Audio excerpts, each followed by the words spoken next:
Шыра поселокта олғынарның музыка школасы орнықшатқан тұра 1966 жылды бүтірілген. Бастапанда басқа организация орныққан, сонан музыка школасына беріліп барған. Тықтақ тоғыстарын едіп, аны үгірді кластарына бөлерге келіскен.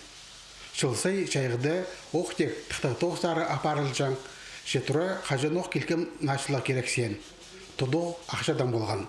Аймақтың ұстық баста пүл аны культура национальный проектке керіп алған. Қазны бюджетінің 4 миллион 300 мың золковай берілген.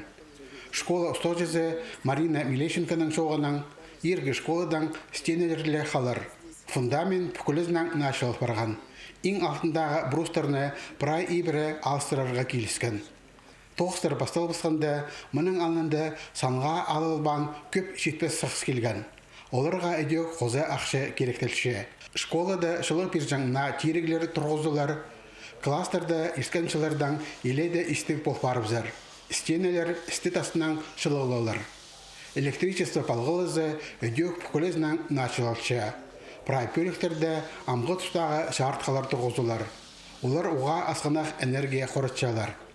Тықтар тоғыстарында тұзолын жатқан прай материалар санпинің керексеністеріне нантыршалар. Кізіхазина қорғыз жоқ болар. Музыка школасында 102 үгірінжі. Олғыныр фортепиано, аккордеон, баян, гармонь, паза гитара кластарында үгірінчелер. Олар ал паза аймақ сеніндегі ойын көздігілерді сыбыры араласалар. Ода мараларды шеңіз тұшалар. Олығыз қызықтарынан шеті үгіретші тоғытша. Тықтақ тоғыстарын пүдіргізілер орғақ айында августа тоқсаларға сөз бергенер. 1 сентябрьде олғанар бүкілізінің нашылық барған школа кірерлер. Алексей Баргаяков, Алексей Бурнаков, хабарларға.